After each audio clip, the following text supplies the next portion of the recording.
Yup. That's awesome. We can now do something else with our prisoners that also give us rewards. Oh, is your kill count gonna grow?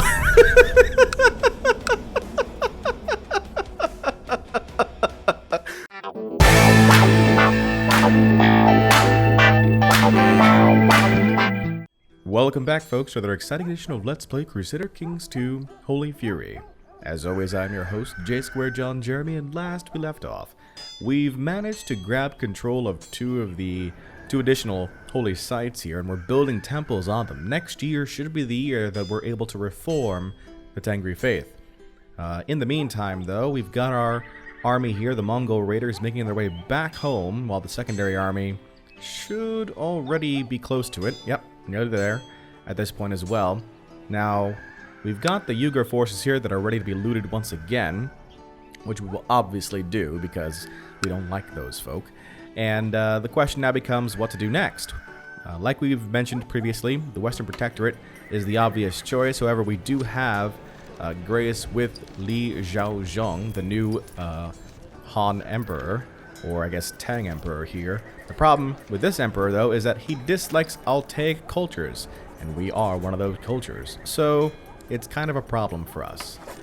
We don't really need any of these current boons, though, so we're holding on to it for right now, just to see what we can do. Let's continue our campaign. Okay, we bust through that tribe over there near Bulgar. We are threatening. We have 36 threat right now at the moment.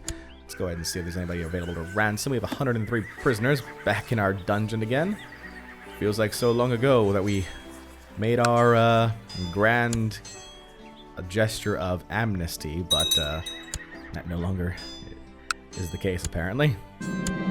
Service finished their education. Very good. The Rai Huntmaster Genghis Khan Jurchday, staying idle is not in a warrior's blood. You want me to join your war? Where's your... Nope. Not interested. That is way too far.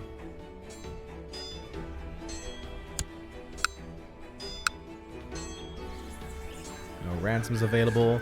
No real options here either. Excellent. Eagle warriors are growing in numbers. You can see where we've been building up our manpower here. We've nearly got it to a point where we're able to significantly build up our forces. My concern is going to be, as we build up our forces, it does clash against our prestige.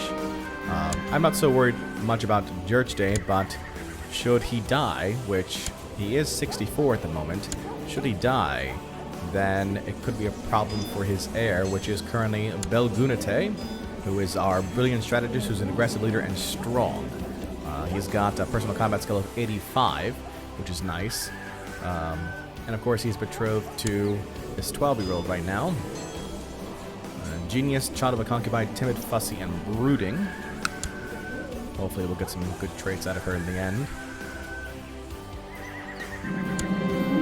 Very good. Okay, so this army over here, you are ready to do some raiding. Let's go ahead and move Jurchday over, along with Akuna and Nalchi, raiding that territory.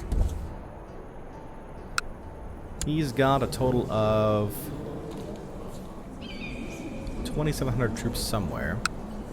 Not sure where. He's in a war, though. 2 wars. So his armies are probably not at home. We should be able to see them. Oh, there they are right over there, actually. They're down here, so we don't need to worry about them. They're pretty far. The trade route from Balkash is in dire need of new pack animals and equipment to be able to continue bringing in goods to our realm. Ouch. That's 70 gold right there. No ransoms available at the moment. We'll see about when we take this place over here, or at least ransack it.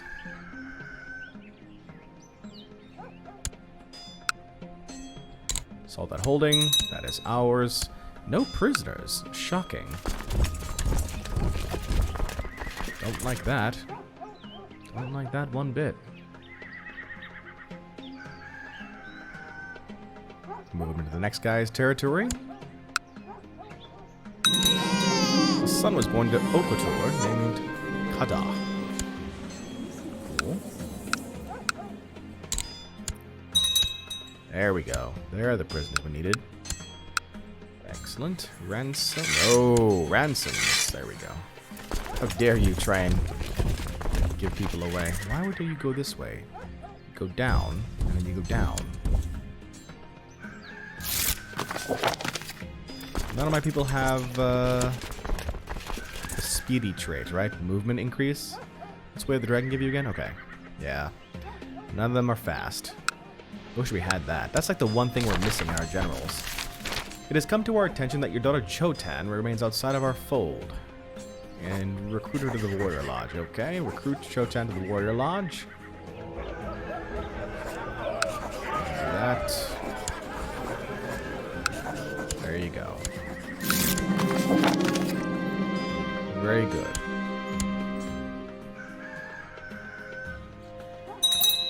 A temple holding is finished construction in Signac. Very good.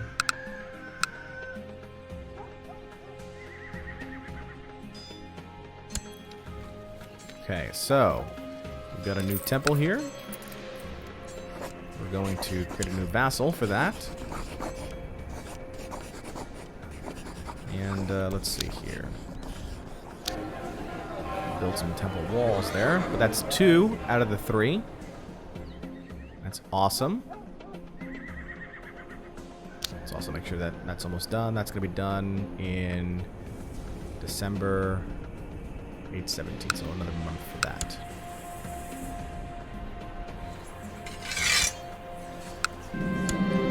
Very good. Chotan has joined. She lost her duel, though.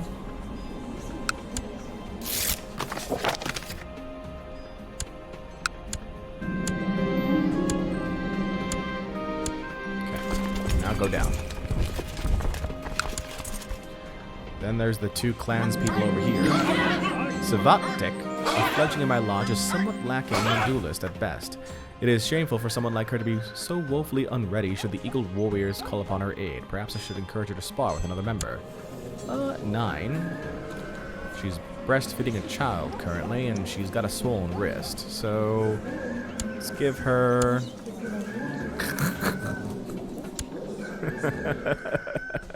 Takeen, look at you. She's got like armor and everything. Khanum of Besud. Interesting. Good for you. Besud is over here, I want to say. Yeah.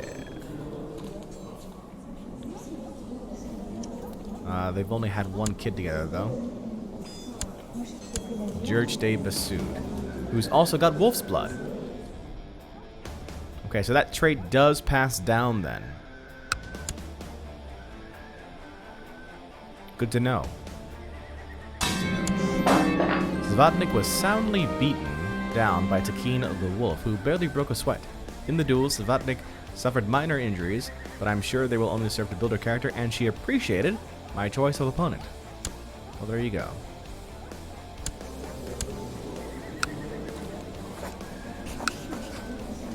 So 4 gold for you. Nice. Where's my other army? There it is. Let's see here with you. These guys are going to be done with looting in 2 years. It's going to be a little bit of time for you. Let's sit you right over here for right now. See what we can do about that. Maybe... only Talun the Bold would die, or if my daughter here would die. One of the 2 needs to die, and then we can strike out at Sabir.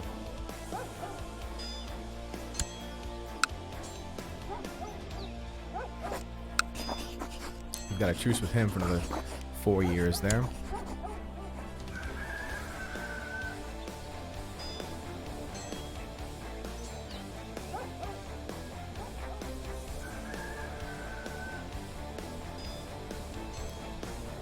That army's going to be ending up right over here.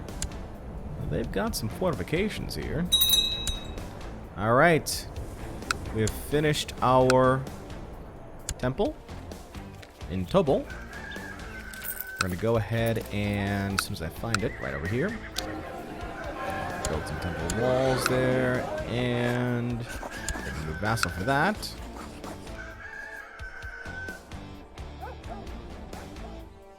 And over here, we can build Temple Town. Let's go ahead and solve this holding here.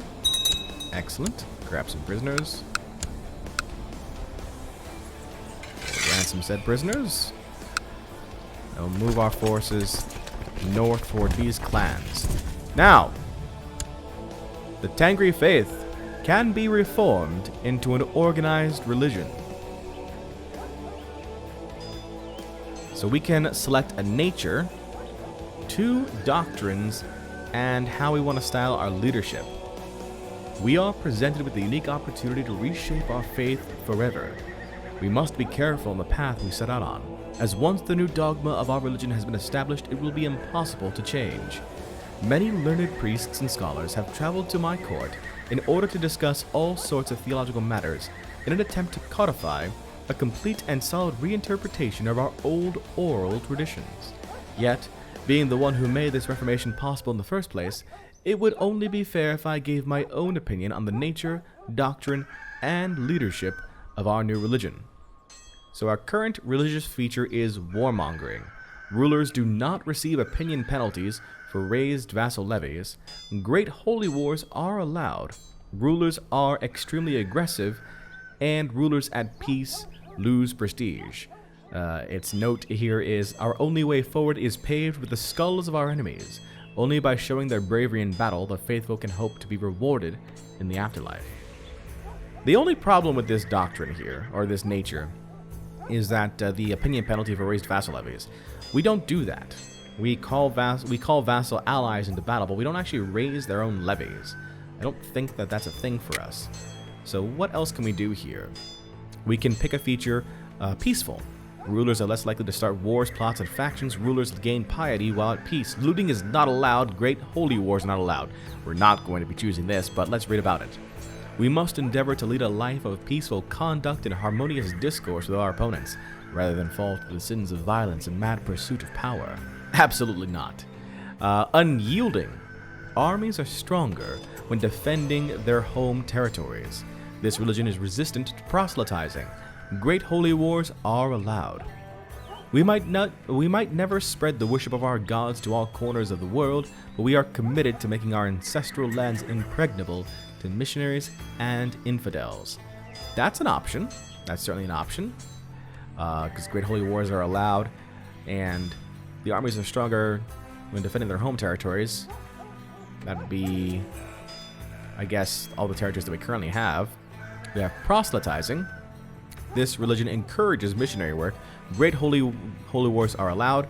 Rulers waging war against members of their own faith lose piety.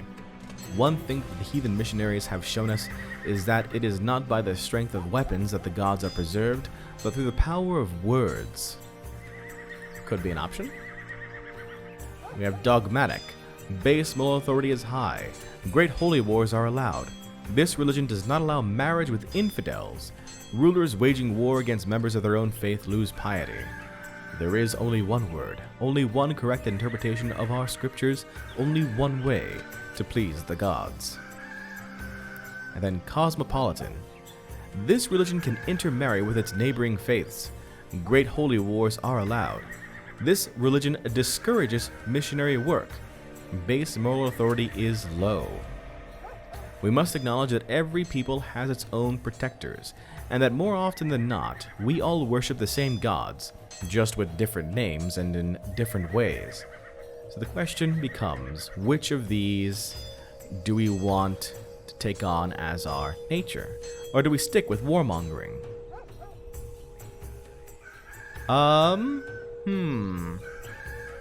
If we take a look at the map as a whole, we can see that obviously Tengri is not the majority religion here in the map, although it's got a good portion of it, a good chunk. I mean, you've got the Catholics here, the Germanic tribes over here, Sunni, African, the Buddhists, Jains, Hindus, Zoroastrian, so there's a wide mix. Do we feel the need, basically is what it comes down to, do we feel the need to ensure that everybody follows the Tengri faith, or do we feel like we can support multiple faiths in our own nation state?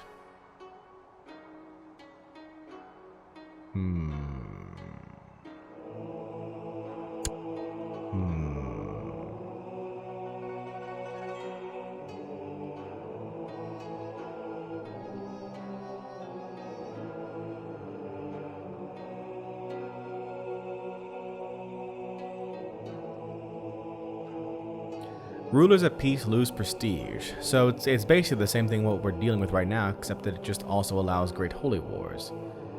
I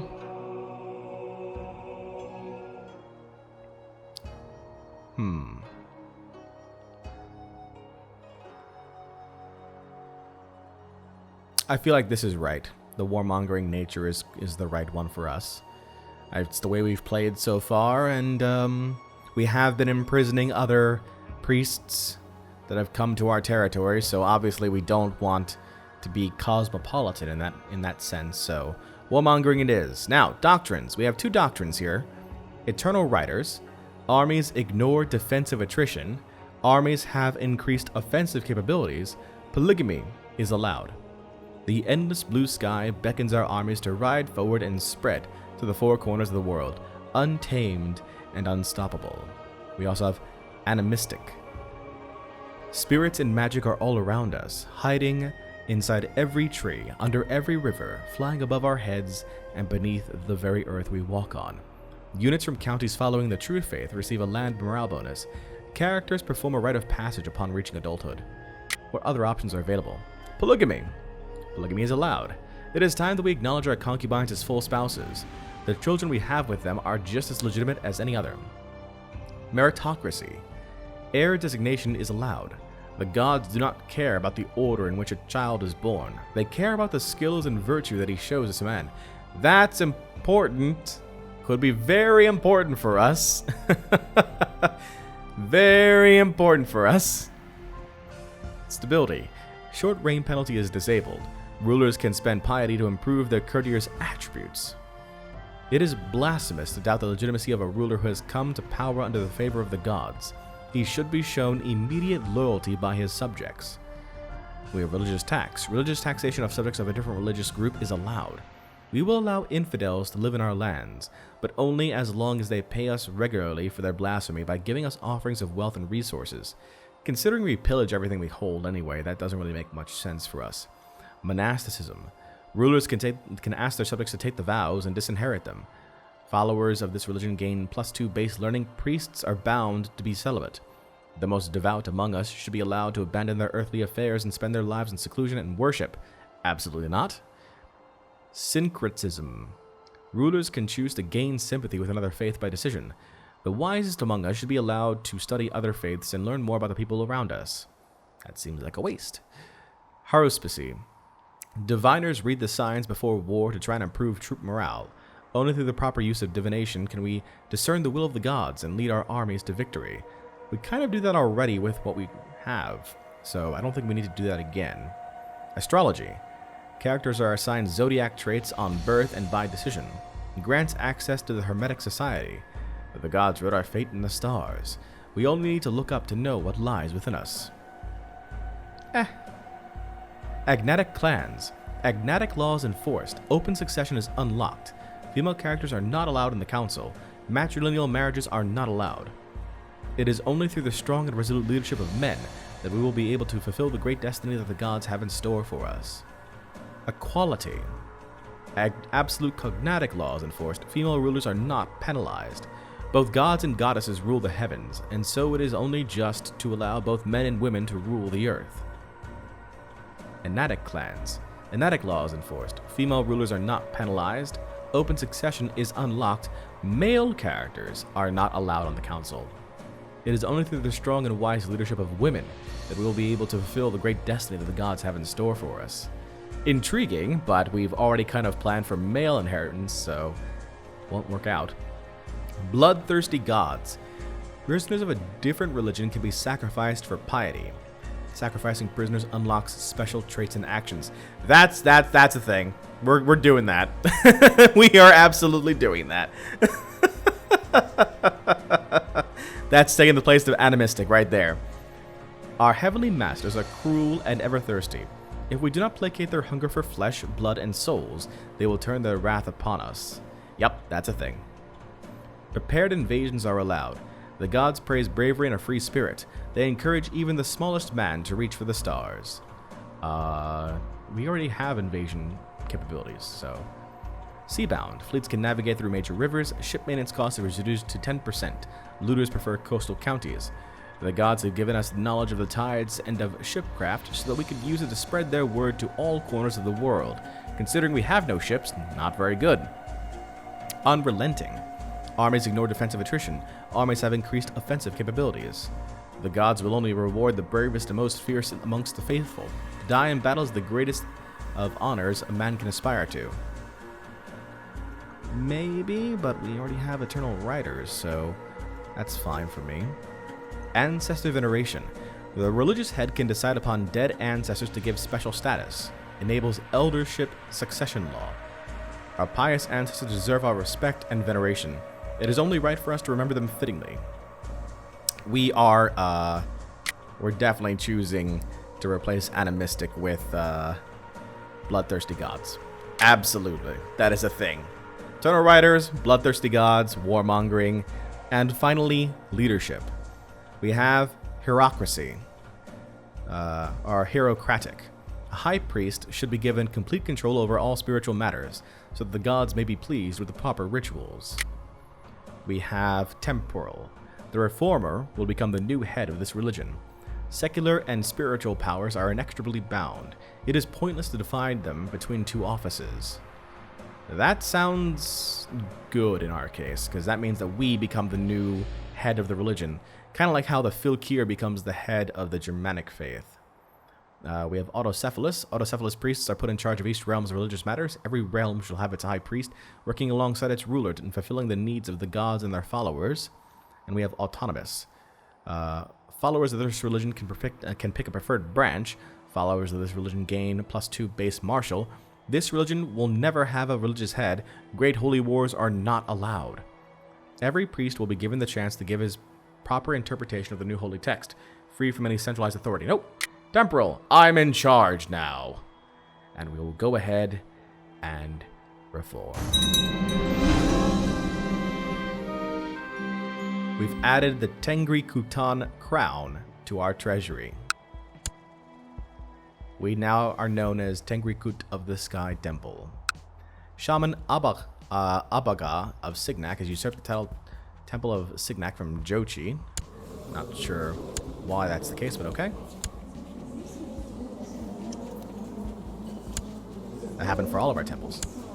The Tengri Reformation. The ancient Tengri religion is proving unable to withstand the onslaught of the cross and the moon. Rather than abandoning the old ways, Genghis Khan Jurjde and the most powerful priests have decided to reform the Tengri faith in order to turn the tides and lead the assault against the new religions. Firmly under the leadership of the holy Genghis Khan, the Tengri faith has been entirely reinvigorated, forsaking its shamanistic roots and acquiring an official dogma fit to oppose its rivals. This event could mark the beginning of a new era of pagan revivalism all throughout Europe, and spell doom for the Abrahamic usurpers. For Erulik Khan. There you go. Genghis Khan Jurjde the Drunkard is now also Tengri. And let's take a look at the crown.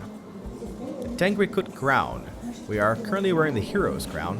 Tengri crown is also level 4. The sacred feathered headdress worn by Tengri's incarnation on Earth.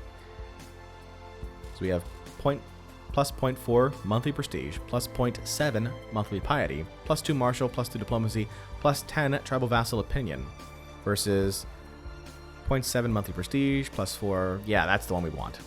Absolutely. We're equipping that one. And we're probably going to give this one up to the Emperor once we... or I can give it to my son. Yeah, let's give it to my heir. That way he builds up even more. Give artifact. Hero's crown. Yep, that's fine. Cool. Well, sorry that it took so long to make that happen, but I wanted to make sure that we reviewed Reformation. It's the very first time that we've done it under this new system. I think it's pretty cool, actually. And now we get to test it out. Perform a mass sacrifice. That's a new one. To ensure our victory in battle, the gods must be appeased. Only then our troops will find the strength to defeat our enemies once and for all. Lose 200 piety. Sacrifice a considerable portion of your subjects to improve morale. Ew. Oh, but I can sacrifice all these people.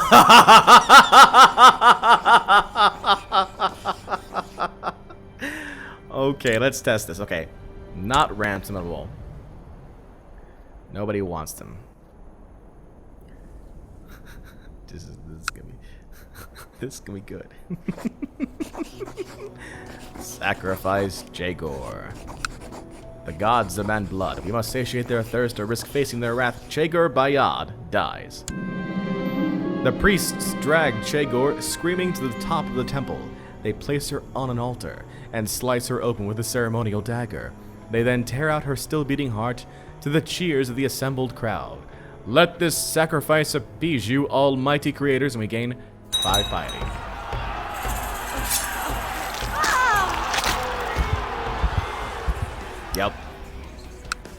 Yep. That's awesome. We can now do something else with our prisoners that also give us rewards. Oh, is your kill count gonna grow?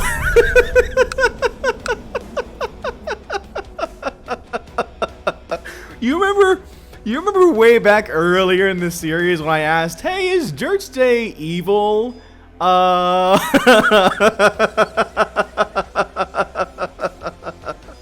I think we've reached that point, folks. I think we have.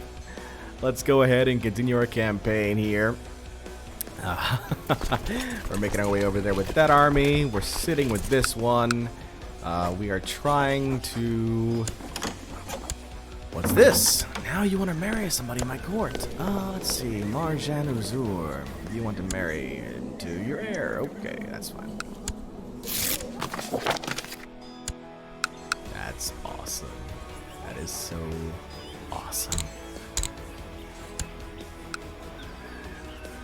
I love it. I absolutely do. Oh, 2 offers of marriages. You want Kanyuva Yugra.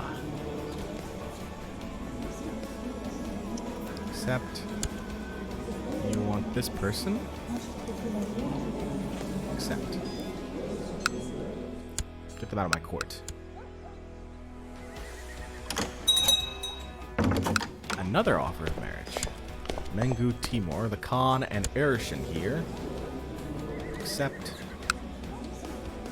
So we're getting plus 0.5 monthly prestige.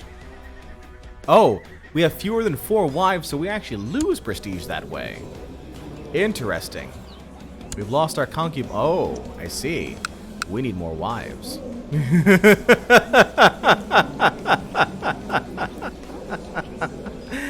I see. Oh, wait, hold on. We're Tengri, but now there's portions of old Tengri.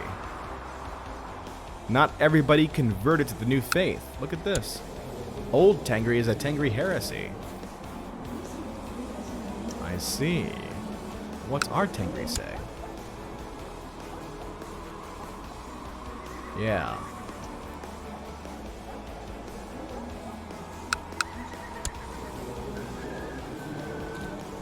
Our Tengri moral authority is what? At 100 right now. And we are Tengri Kut. I like it. I like it. And everybody here is converted? Yep. Everybody here converted to Reformed Pagan. Alright. So we've got some things to do. We need to find some wives. That's going to be a thing. Or secondary wives, that is. So we've got some work to do. Some maintenance, as you would say. Find out what happens next time.